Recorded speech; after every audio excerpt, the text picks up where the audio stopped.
mean, that's where I stand. Now, I know people like AIDS, but nothing personal, but you got every store that's got AIDS over there, you know? Let them go buy it. So that's the process, so you can amend it, but again, if we do it before it's passed, then we would have to, kind of restart the process. And I'll always respect the hard work that everybody's put into this. I really don't want to totally stop it. But, you know, I'll leave it at that. So did you make the motion or no? No, I've made it. So we either have to pass it as is, Yes, and then they could say, we want to, at some point, do an amendment. correct. But Well, once we've passed it, it has become law. So once we pass it tonight, we can go ahead and we can turn around and make an amendment, and then we just work on that and try and get something in front of you if the council wanted for the next meeting to vote on that actual amendment. And clarify that the motion has to be for the discussion part, but the motion for anything that gets done to it would be held at the next meeting. Right.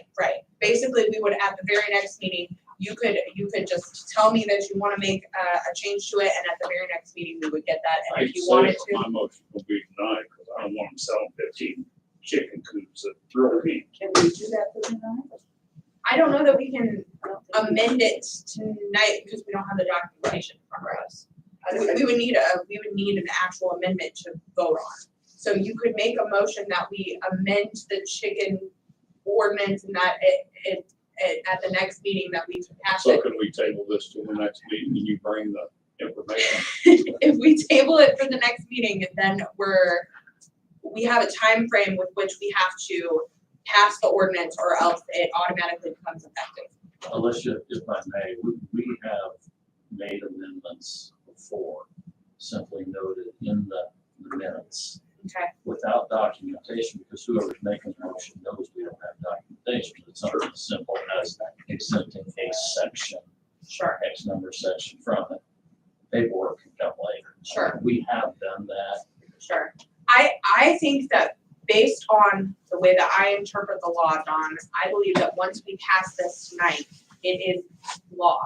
So I think that if they wanted to turn around and make a motion after it has passed on second reading to amend it, I think we could go ahead and do that and move forward with it. So I think we could, as long as you specify securely enough in the minutes to say what that needs to be, then I think we would be all right. But I think the order of operations would have to be that it is fully passed on second reading before we would move to amend it. And I say again, that this is a different way of us the way we've ever done it, you know? Frank? And I'm not going against what the law's saying, I'm just saying that it's hard to understand Sure, because we've always had, up till recently, the 3 readings. sure, Second was always the amendment area, unless it was unanimous right. to amend on a third. Well, and typically with other ordinances, the UDO is a special case because it is a special provision in Indiana code that is passed a certain way. It has certain regulations that have to be followed in order to pass it. So typically, when we have an amendment to an ordinance, like if we have something else that we want to amend, we can do that on second reading, and that would be fine. The only reason that this is different is because of the way that the law is written and the process that we have to follow, that it has to be acted on in a certain order at a certain time frame. And that's just a UDO ordinance. So what's the time zone that we table it till the next meeting? I think we have to pass it within 90 days, don't we, Don? That would have been from the time the planning commission brought it to you, from the time their vote. That was the clicking start of the 90 days. I'm sorry, I don't know offhand what day that was. Do you know, Don? That was, what, June? That would have been end of March, end of March. I think that's, It's either the end of March, I can go up and check my notes upstairs. I don't remember what day that was. It's either the end of, well, they meet at the last Wednesday of the month, so it was either the last Wednesday of March or the last Wednesday of April. It was not April because you guys voted on it in May 8th. May 8th. And, We would have had to have had it. yeah, had it longer than that.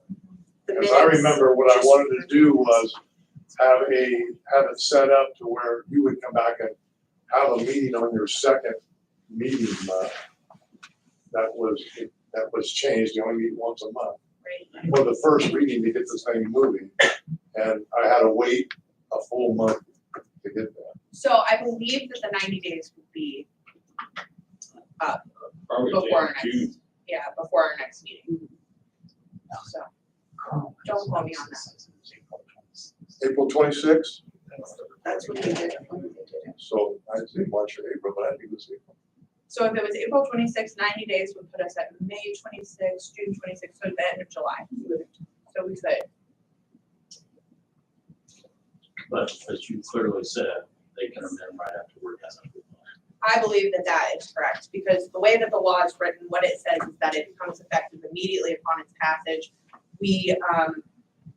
We would pass it tonight and it would be effective immediately. So I don't see any reason why we couldn't amend it. I want my colleagues to have the ability to go to their conscience if they have an amendment. But since you believe it's legal, then I would make the motion to pass this ordinance on second reading. Second.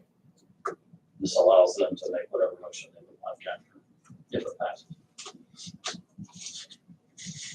So any other discussion? Okay, please, Carol. Steve Beardsley, Aye. Mike Wright, Aye. Grant Fuller, Nay. Joe Palmer, Nay. Clarence Worthen, Aye. Eric Woods. Aye.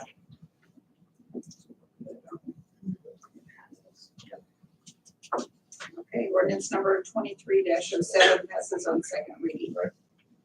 So you're saying that's gonna go into effect immediately before it's recorded, or? The fines will not, but the ordinance itself does. Yes, okay. Yes. I don't have the ordinance number for the chickens, but I don't know what I'll it give you the section, let me give you the section. yes, It's 51307, 51307. 513.07 is the permitted of raising chickens. Yeah, what Don said. I make a motion that we strike that section out of the ordinance. I second. Any other discussion? Do we need anything else on that before we vote? I don't think so. That would be an amendment to an ordinance, so we would be amending ordinance 2308, which is the UDO. We'd be amending section 513.07. And that would be on, first reading for that amendment. That's also, that's really 23-07. 2307. Yeah. Yeah, So I'm sorry, that's okay. 2307. Yeah. My bad, I was on the wrong That's number. okay.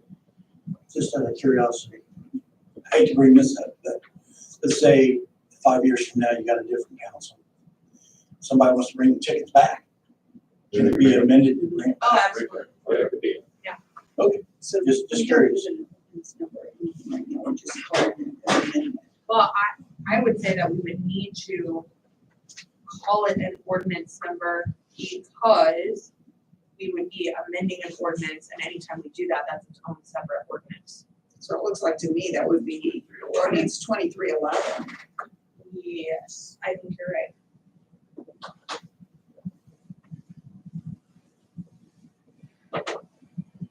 I don't know if it makes a difference, but we also want to make sure everybody understands that this is in chapter 5 of the UDO, and it would be section 513.07, which is the permitted raising of chickens.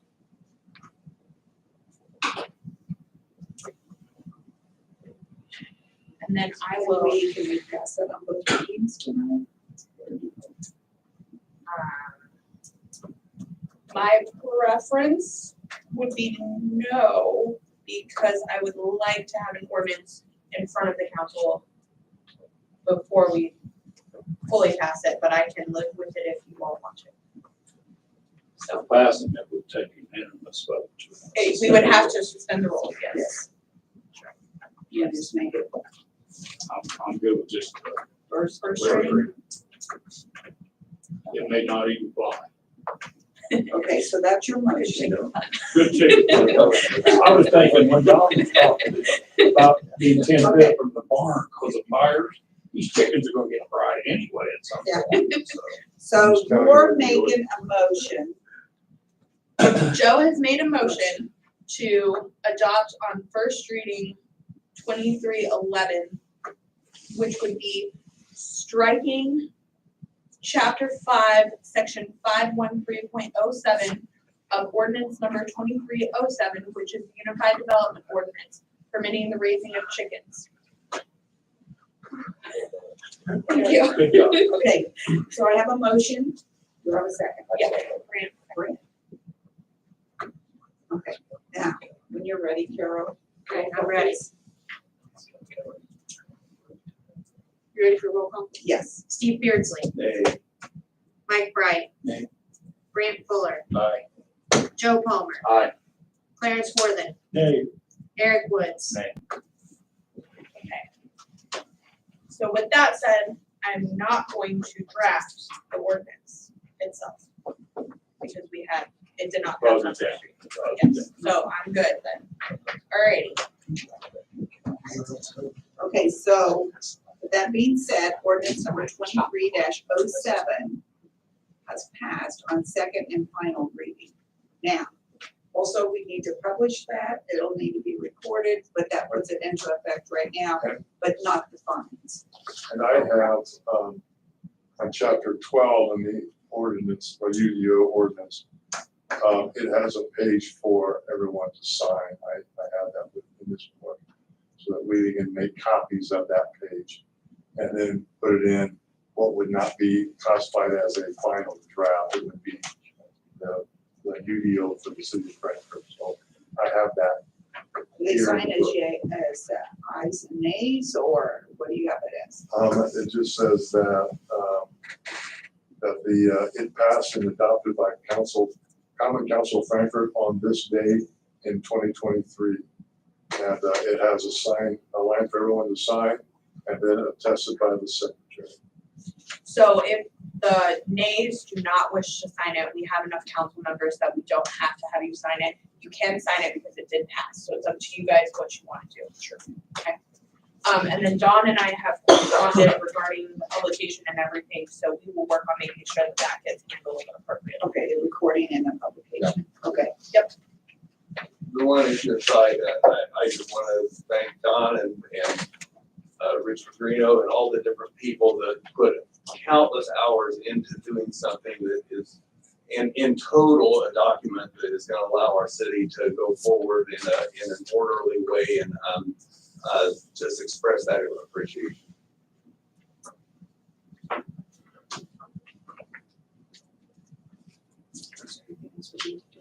I don't think so. Okay. We move on to actually 2308 now. Then we'll do 2308. You may want to sit tight because you're probably going to be on this discussion too.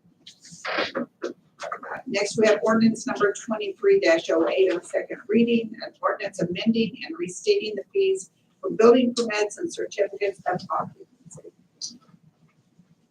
As mentioned at your last vote, there's not a lot of changes made in the fee processes. We had to add some fees to it because the UDO requires like a developmental fee to be put in when things come before the plan commission.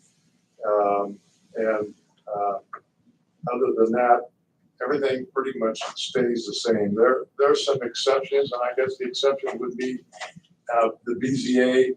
The fees for the BZA may have been a little lower to help us with our costs when we advertise in the paper. But 92% of everything in there stays the same.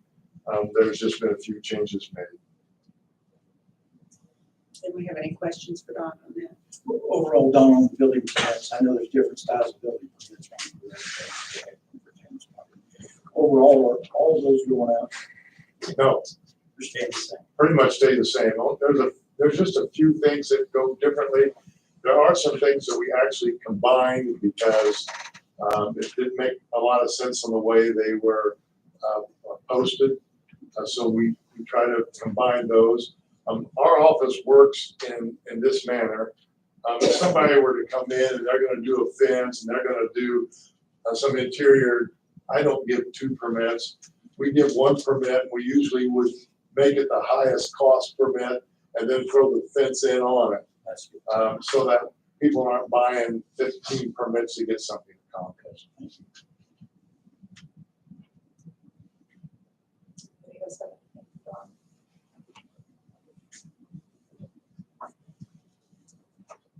I'll entertain a motion if you'd like. I'll make a motion to pass ordinance 23 then. It's gonna be Second. Any comments or questions? Roll call, please, Carol. Steve Beardsley, Aye. Mike Bright, Aye. Brant Fuller. Aye. Joe Palmer. Aye. Clarence Worthen. Aye. Eric Woods. Aye. Alicia, I do have a question. Do we have to publish the change? I know it's not fines, but it's fees. Does it have to be published? I will double check that, and see. Typically, if it's a fine, it does have to be published. If it's a fee, it just depends on what type of fee it is. But like, for example, utility fees, those always have to be published, but I don't know about building services fees, so I'll double check that and I'll get with Dawn. Okay, thank you. Okay, so ordinance number 23-08 passed on second reading.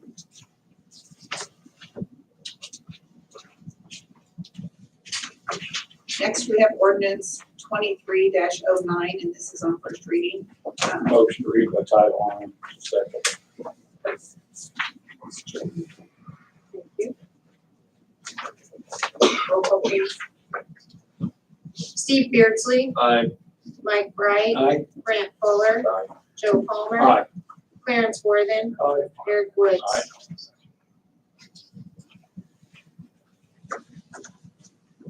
Additional appropriation ordinance number 23-09.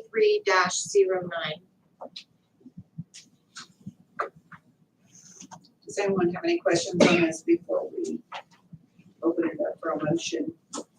Yeah, would someone explain what the need is, why we're switching?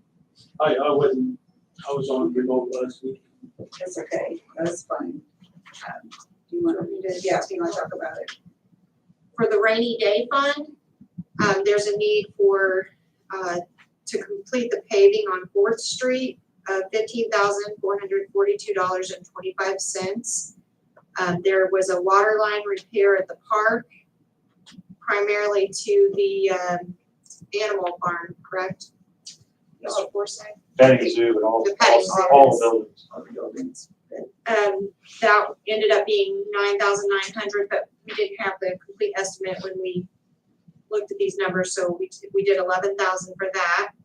And then there's $43,449.49 for utility connections to the new police station. And that's the total of the rainy day. And then the clerk's perpetuation fund, I am anticipating doing some work in the tunnel to get the records in better shape than what they are now. And that is a fund that is set aside just for records retention and management.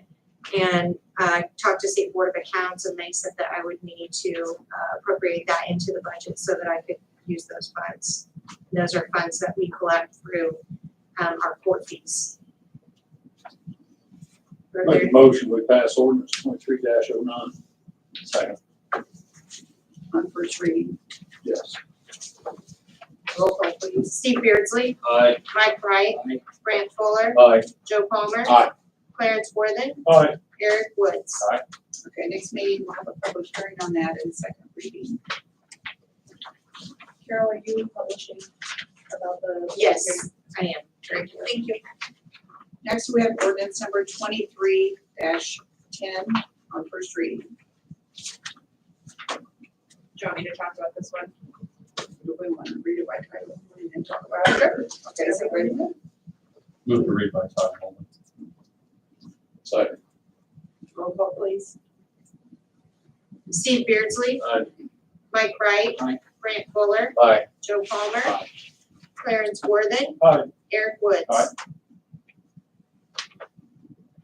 So Chief Shoemaker requested these changes. One is to repeal the fine for mopeds because that is now governed by the state. And then the other changes to this are to change the fines regarding weed, noxious weeds, and to change a couple of other things. I did provide for you a marked up version of it so you can see what changes were actually made to the statute, or to the ordinance, I'm sorry. One would be that the fees would go to code enforcement instead of the city engineer. One changes the notice provision for noxious weeds from 10 days to 5 days. And by providing first class mail as opposed to certified mail. And then it refers back to the Violation Bureau ordinance as opposed to the penalties section of that section, and then the Violations Bureau portion changes the fine from, for the first offense, the second offense, and the third offense, for noxious weed violations. Do you have anything you want to add? Currently, those fees have been going to City building services, city engineer, and so police department now, who is taking over code enforcement. The first issue is that the fines are very low for people who aren't mowing their grass, which is a bigger problem than anything we've talked about here. Grass and weeds, it's about the grass, weeds, and golf carts are the only things that people call and complain to me about in our city. All I can do is enforce the laws as they're written, and my staff. The nuisance ordinance for a first offense right now is $25. It's a waste of my code enforcement's time. Most people will wait to 9 days and mow and then not have to.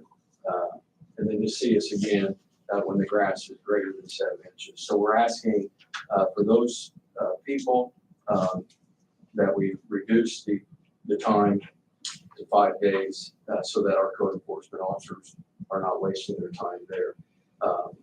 If you agree with the increase to 100, 150, and 200, I think there was an error at some point. There was a fourth or subsequent that's the same as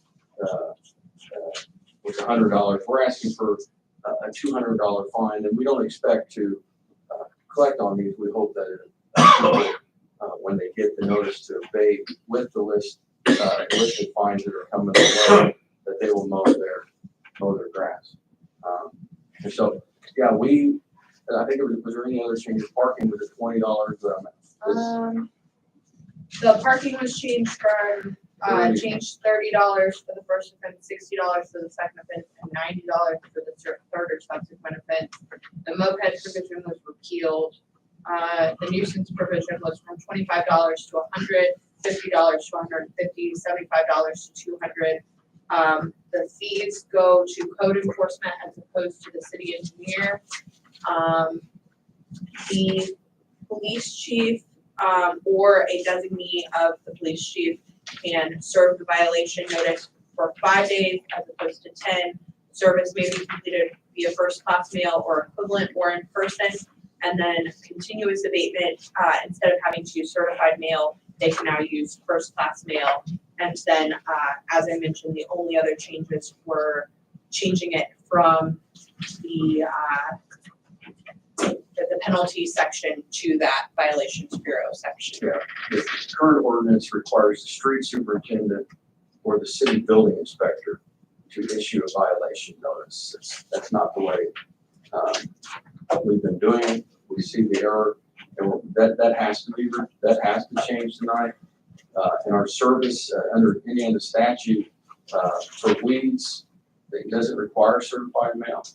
We spend too much time and money. The law says that first class mail or equivalent, and so we will switch to first class mail and personal service if the landlord. A lot of our problems are out of state, and so we spend a lot of money sending certified notices to landlords in other states. And so what we're asking tonight. If you have any questions, feel free, but I know the fine jumps up.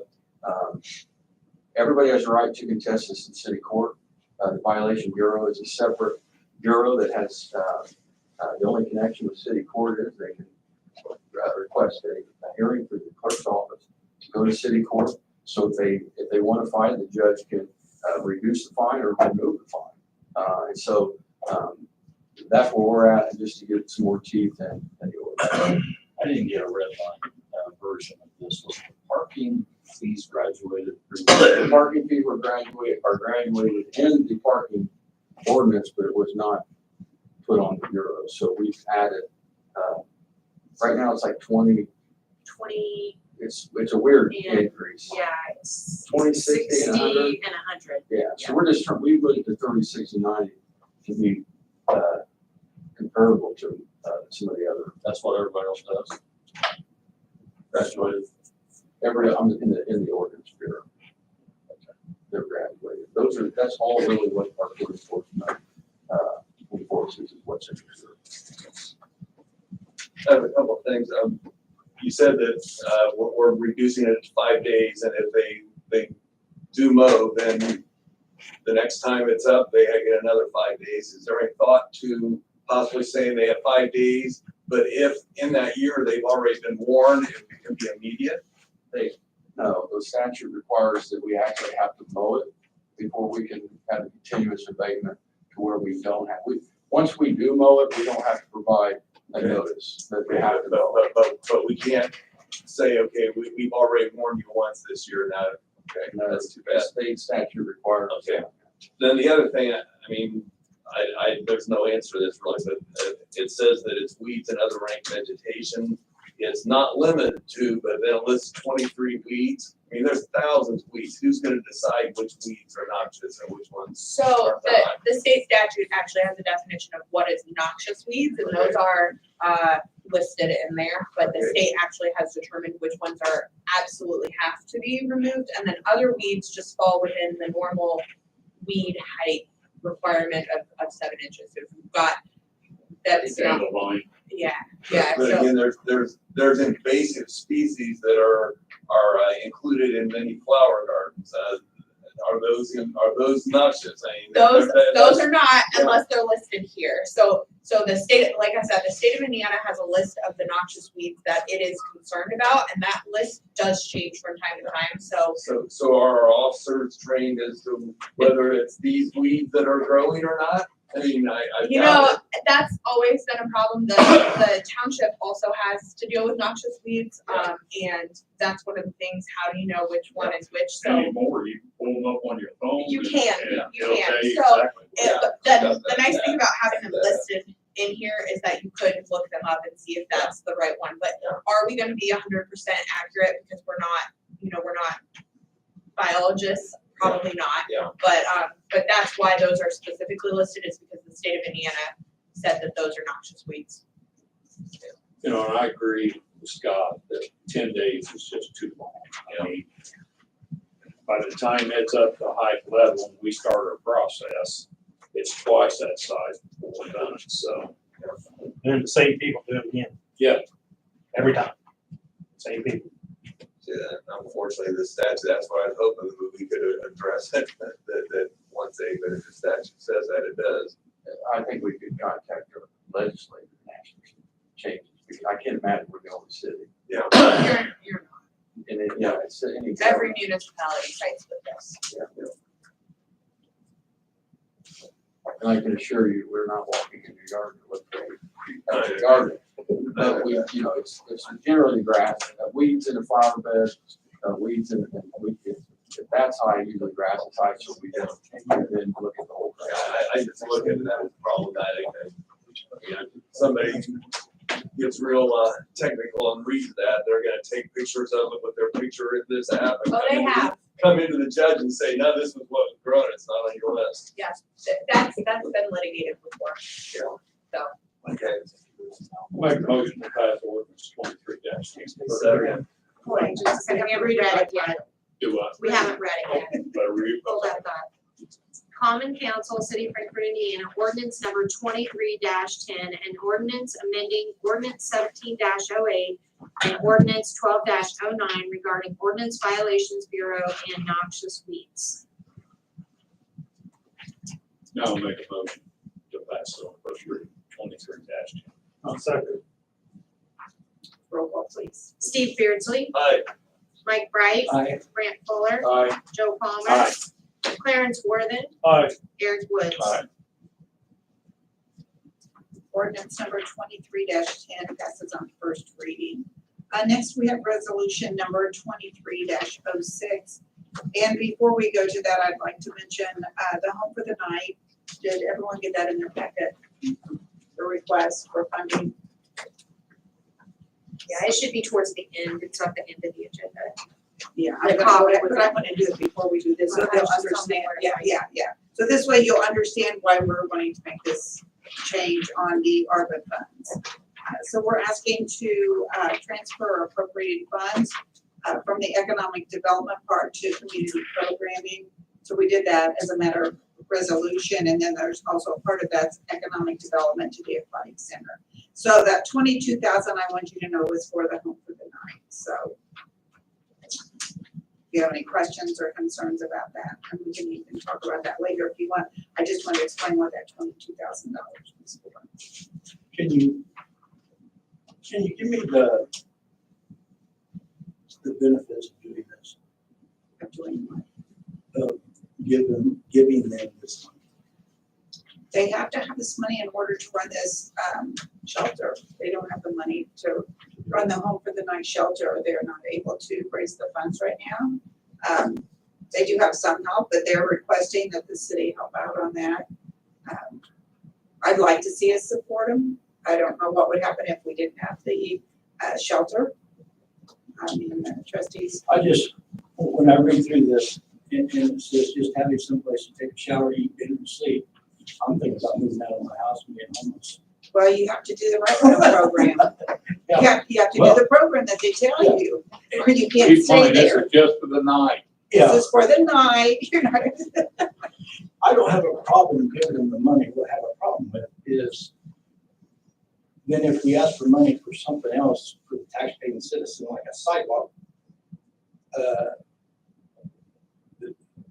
and we can't find the money, then I question where the priorities are. If we've got the money for it and we need to, When the ARPA funds were dispersed in the beginning, that's one of the things that they encouraged was that you work with like your I remember that. not-for-profits, yes. Yeah. Okay. Because we had every not-for-profit wanting some of our ARPA funds at the time. So that's one of the things that they encourage. I just think that there is some importance on this Home for the Night shelter. And they do have a wraparound programs and things that people have to do, and a lot of people won't take advantage of it. Either they don't want any part of it, but then other people have gone there and been helped and been able to have a productive life, so. that's what I need to do. You're welcome. I move we pass resolution 2306. Also, Roll call, please. Steve Beardsley, Aye. Mike Bright, aye. Grant Fuller, Aye. Joe Palmer, Aye. Clarence Worthen, Aye. Eric Woods. Aye. Okay, resolution number 23-06 passes. Next, we have resolution number 23-08. Started to say, what happened to 7? I see you had it at the beginning. Had me off there for a minute. You don't have to. Oh, that's right.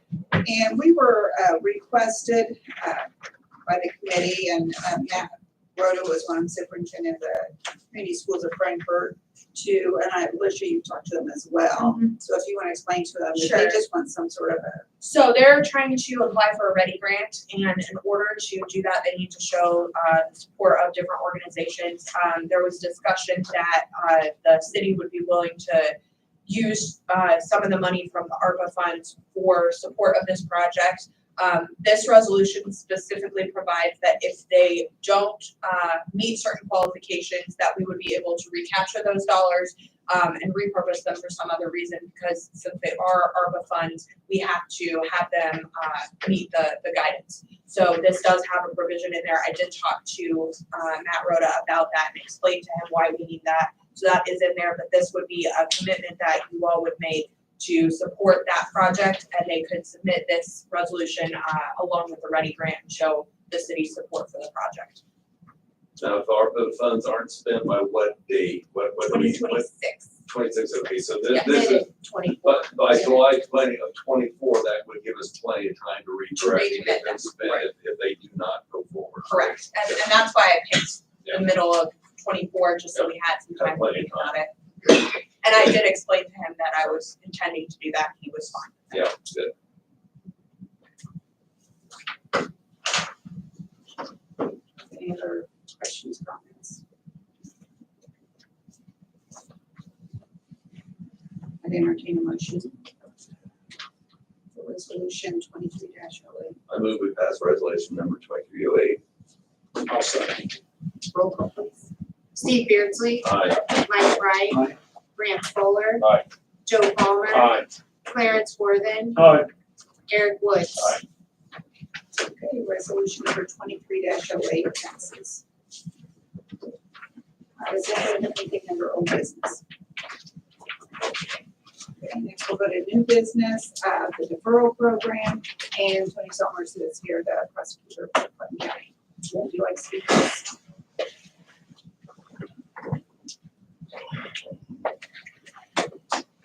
Good evening, ladies and gentlemen. Good to see me here very often. I'm here at the request of Chief Shoemaker.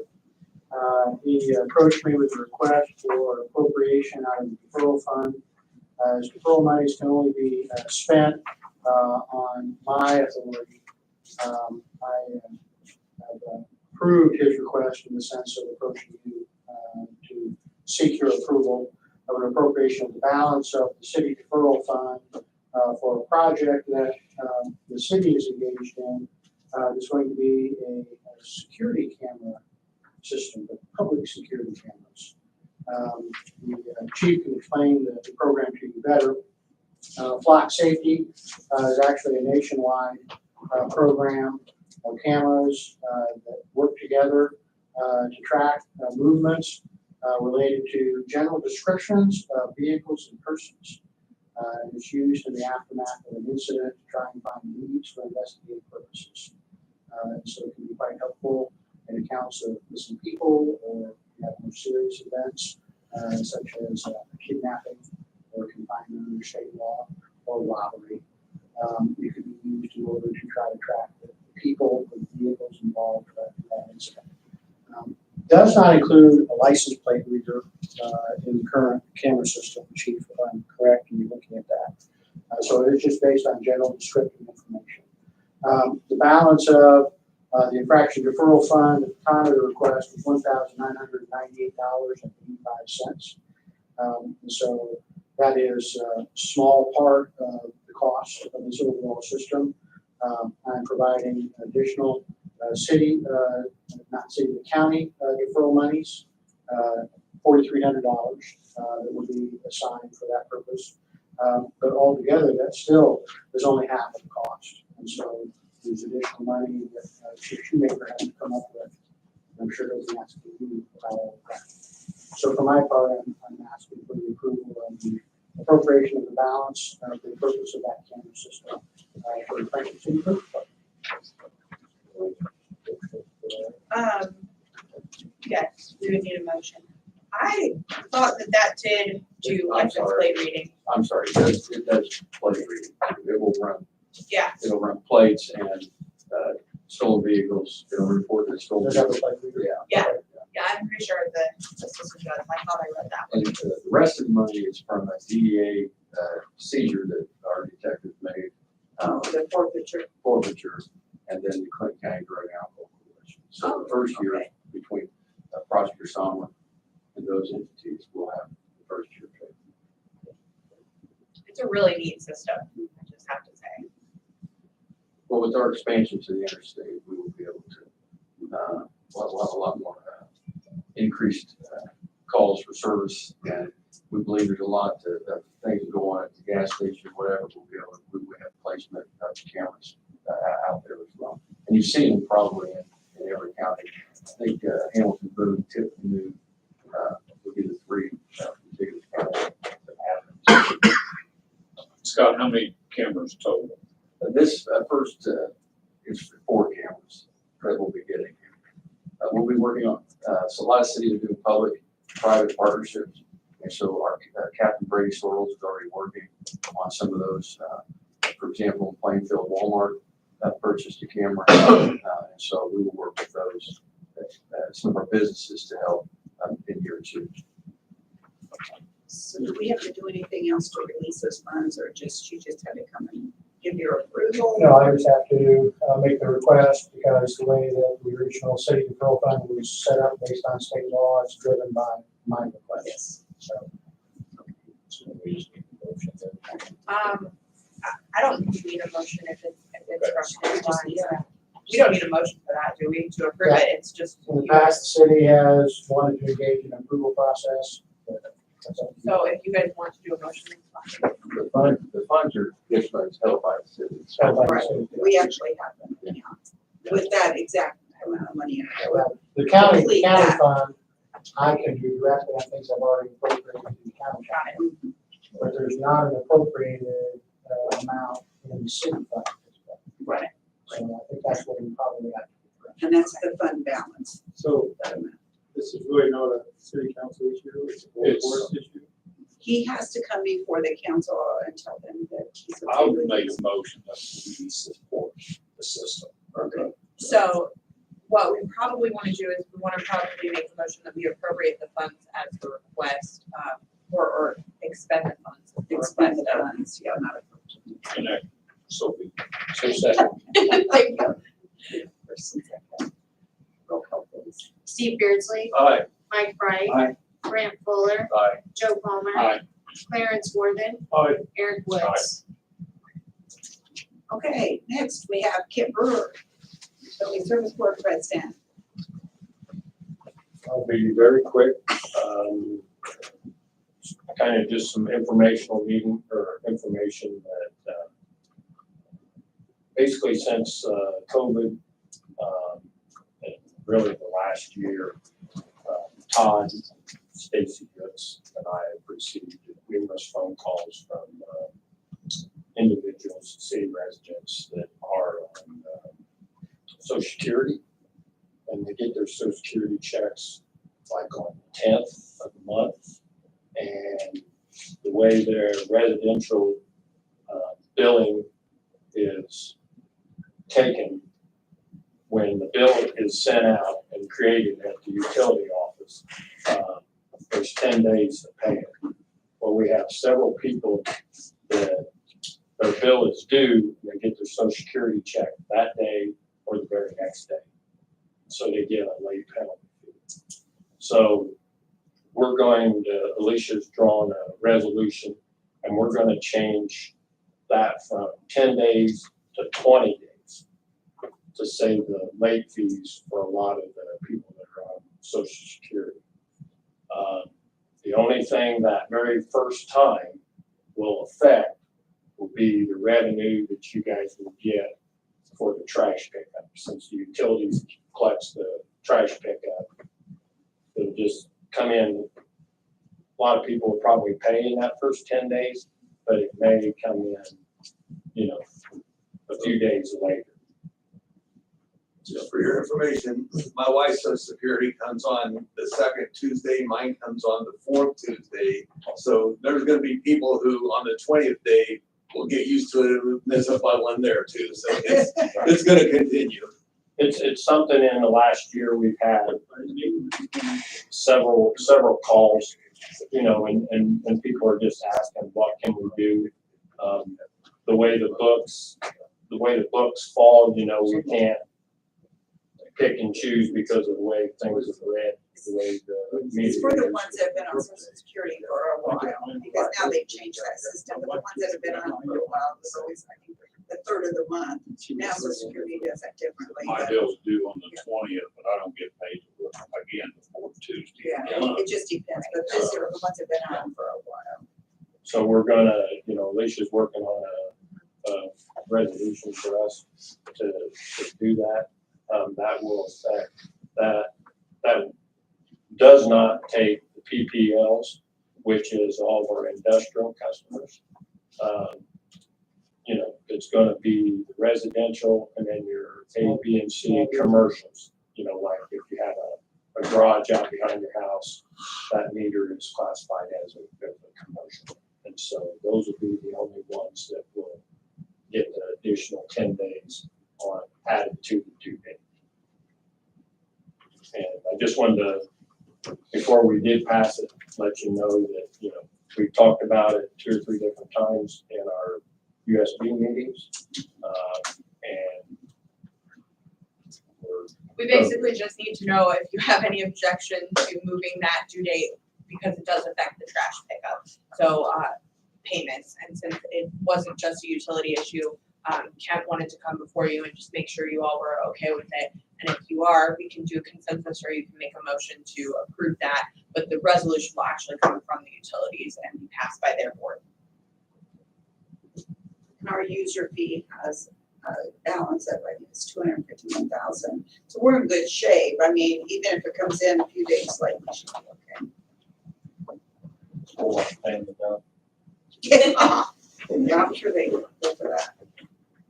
Okay. Okay, I will be back next month. I asked Judy to be on the agenda.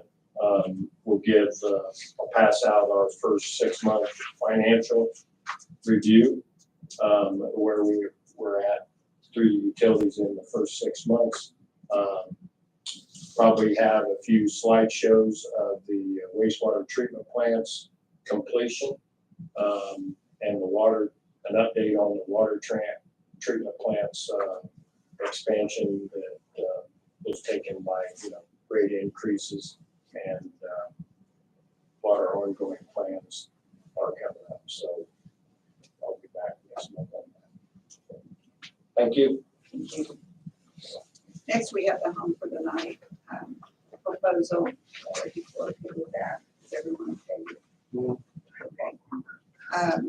Next, I talked to Councilman Mike Bright, and we've talked about a sidewalk at Freeman and Third Street. So you want to talk a little bit about that, Mike?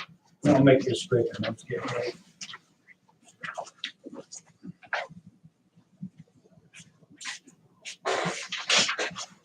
I've had some complaints about this area.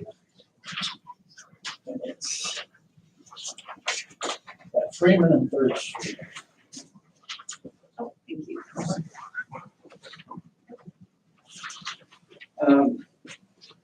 From Third Street, if you look from Third Street going west on Freeman, the red is city property and city's responsibility is, I think, actually part of the park.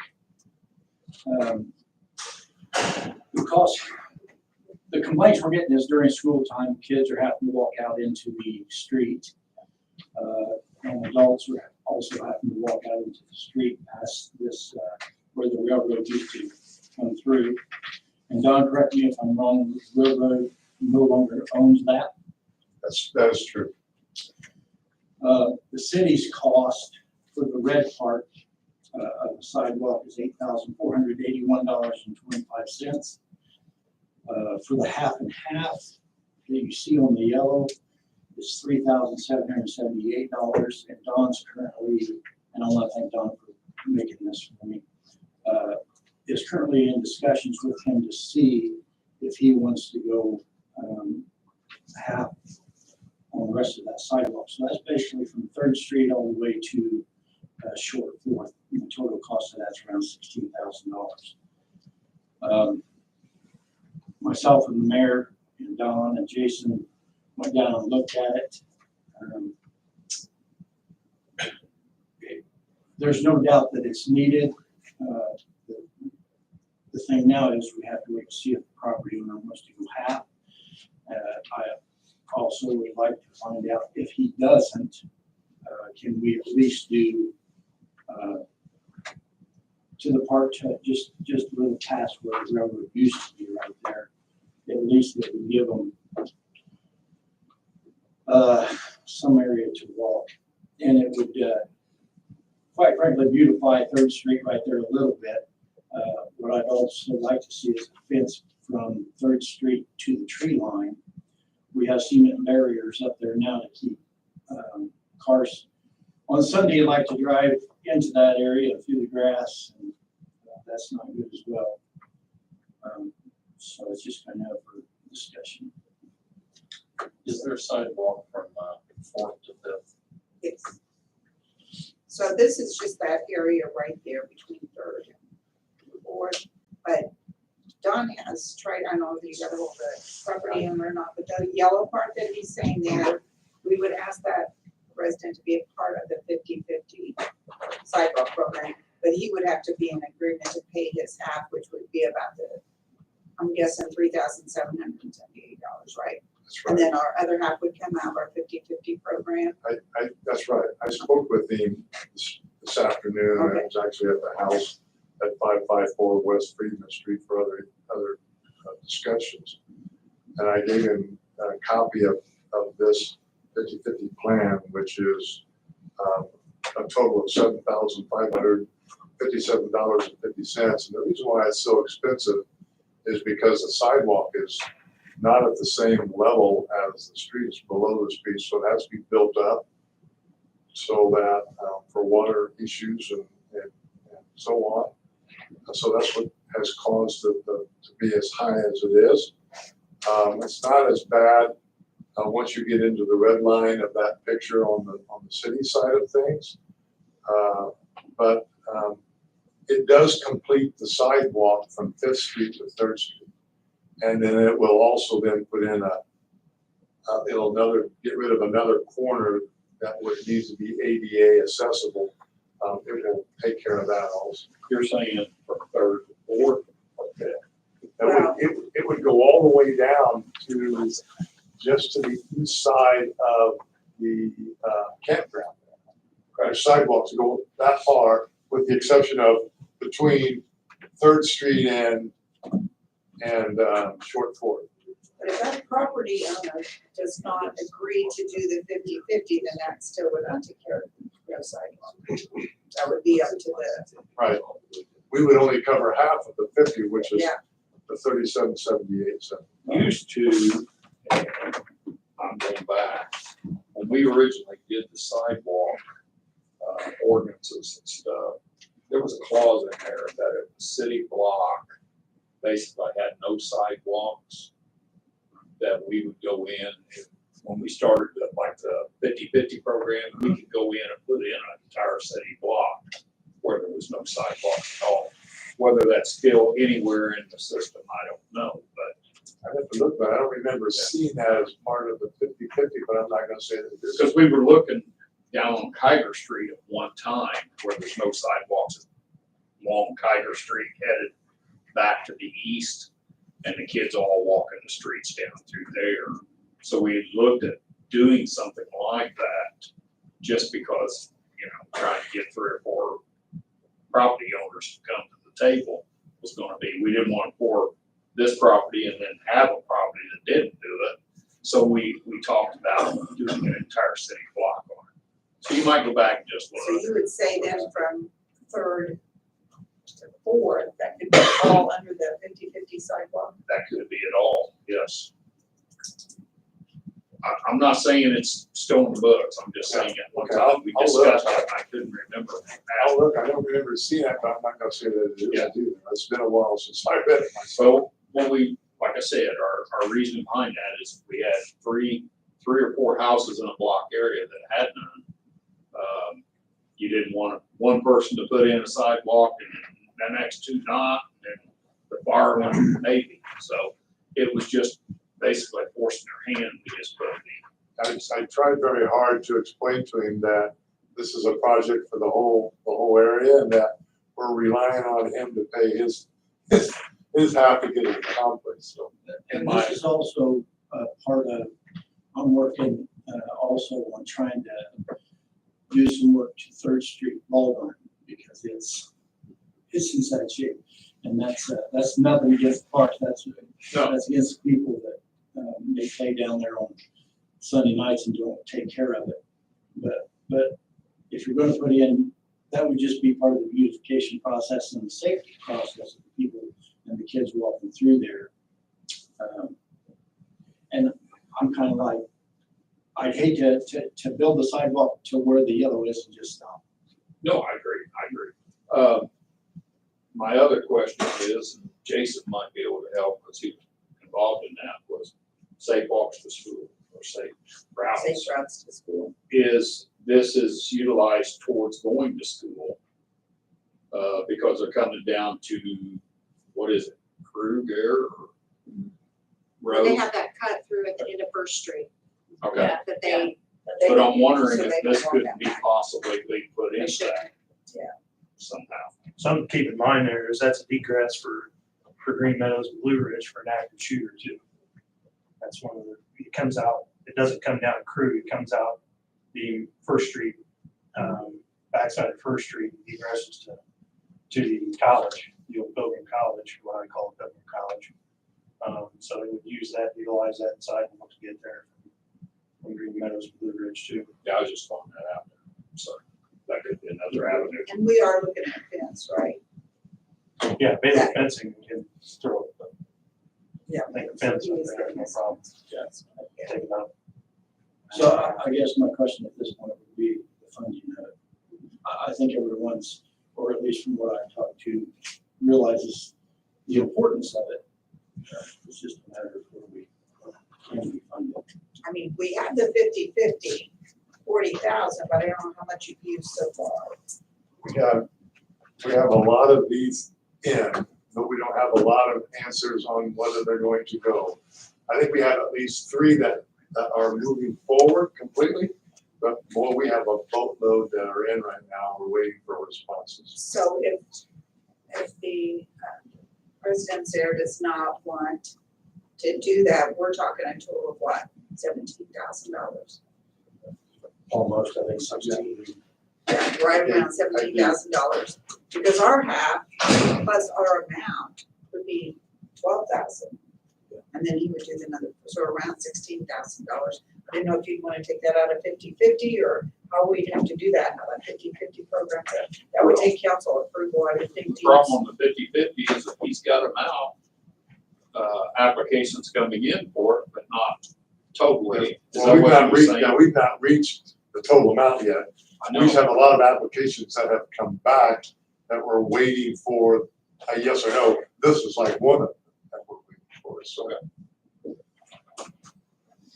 So we could either, come up with our amount of 12,000, if that guy will do that, if not, then we'll do the 16,000 and do it. I mean, council, remember, it's on a first come, first served basis, I'm aware, so. but I didn't want to cut somebody else out that has put in an application already that could be ahead of this. I mean, I think that, I mean, as we all know, the price of concrete is pretty high. But I think that the applications that are in, there are some that we're actually holding back on based on who's applied for them versus the residents. So, in other words, I do have some landlords and their properties now are starting to be the ones that have the most sidewalks that need to be repaired. But we have taken theirs and moved them to the back edge unless they're on a very major thoroughfare where we think it needs to be addressed. So there's plenty of them that if they don't get, they don't get, you know. and my suggestion would be if he'll go 50-50, then we'll go that way. If not, I think it's a worthy project to bring it back. So you say take the 8481, the city's portion, and the other, Well, or do we we may want? be forced into that. I'll go with, we don't want to go put the red in and stop with the yellow. We'll try to get him to go half of what he's saying if he doesn't. Right. We'll pick it all up. Then we'll just take it all, but we, So here's the next thing, Don, do you have that amount left in the 50/50? Oh, easily. Okay, I mean, because he what does I'll do, not wanna commit that if we're gonna use it. We'll just have, what I'll do is, for Eric, we'll just cut half of that sidewalk, we'll just put in half of that sidewalk. Since that is an exception to the 50/50 program, I would think we probably want a motion. I would to get and Council. what we'll do is, if that is to your favor, we'll hold that back to make sure that we have it in case he doesn't do 50/50. That's what we'll do. Well, okay, but I want a motion from the council. Right, but I'm just saying, if it Okay, passes, that's what we'll do tomorrow. We'll throw that out in Take case. those two, That's right, save that back. that's right, And then if he comes through with it, then you'll just have more for your. exactly. I'll make a motion that we pay the full amount, hoping that we'll at the table and allow somebody else to put a sidewalk in somewhere. So, Do I have a second for that? I'll say, what's everybody. Roll call, please.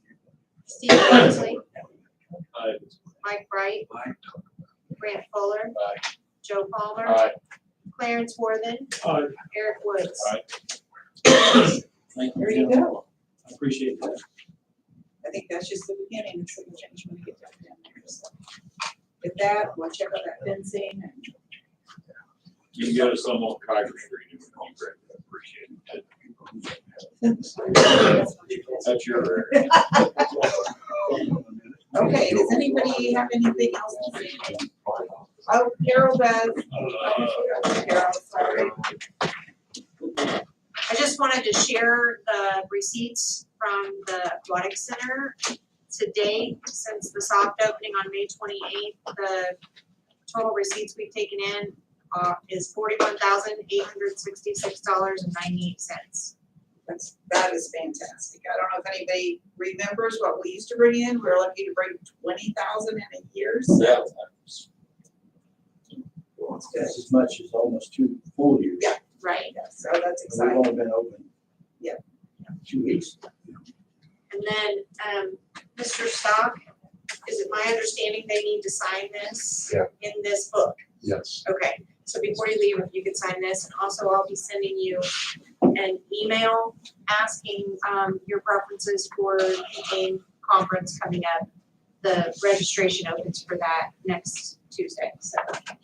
Well, they've moved it up, it's in August instead of October this year. Oh, it is. So, The reason they do that because of the election year.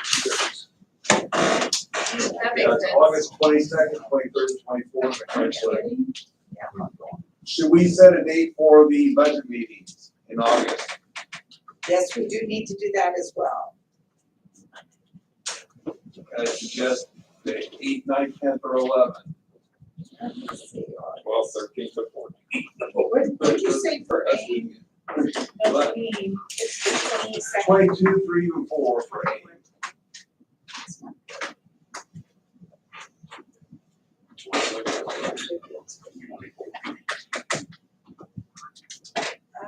Let's see. What was it again? The aim is 22nd, 23rd, 24th of August.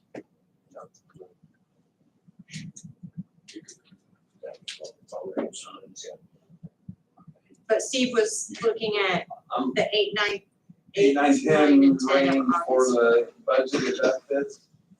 It's about when we've usually done it, is first full week of Oh, to August. the budgets, yeah. Do you want me to do that? Not necessarily. Okay. If you'll just tell us what you want in your budget. Okay, I can do that. That I can do. We got 2 days. I think people are. What we've done is we, the last couple of years is we've set 2 days, but we've gotten it done in one. We have the second case we need it, is what we've done in the last few years. So when are you saying? 8, 9, 10, those days. Tuesday, Wednesday, That's Thursday. a Tuesday, Wednesday, Thursday of the first full week of August. The 8th works best for me, but I'm not. That's not. I can get a little closer. I just have my name for that day. That's okay.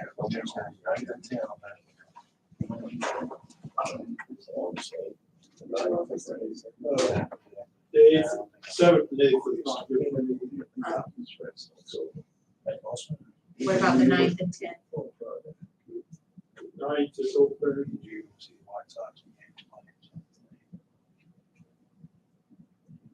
Yeah, 10th, 9th and 10th. is good. With 9th and 10th. That's a Wednesday, Thursday.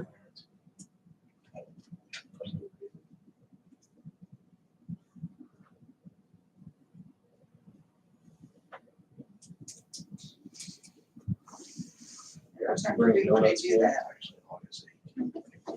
We usually start right We start at Thursday. 8 to 9. I think we can get done by 4. I like the option. We probably better put 5 just in case. I will advertise for. Okay. 9th and hopefully get through it. So are we scheduled for the 9th? 9th and 10th. Okay.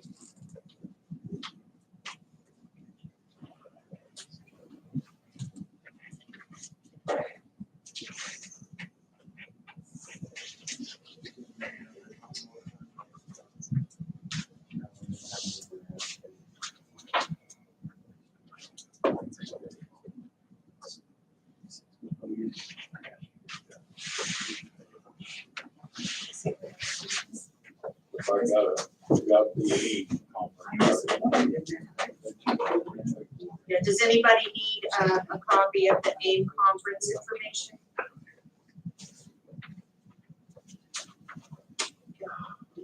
Anything else? Okay. So move. Thank you, everyone.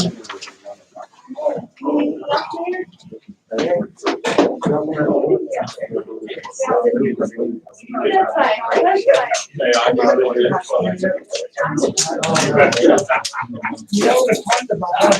Don't let him lie. Chicken scratch. That's Jack.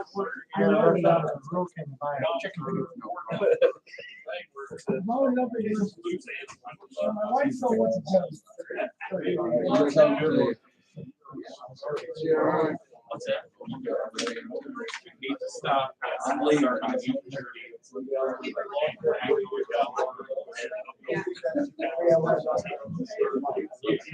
Oh,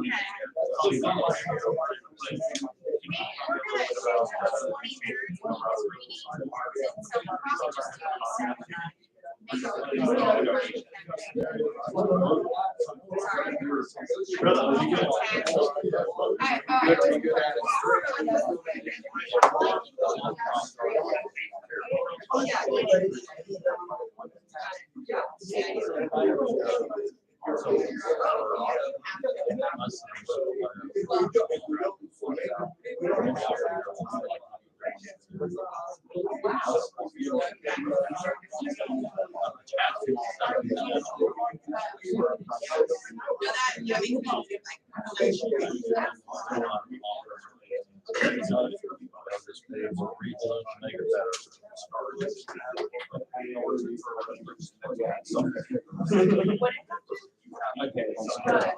Also, I know people are gonna get mad. Well, we're good.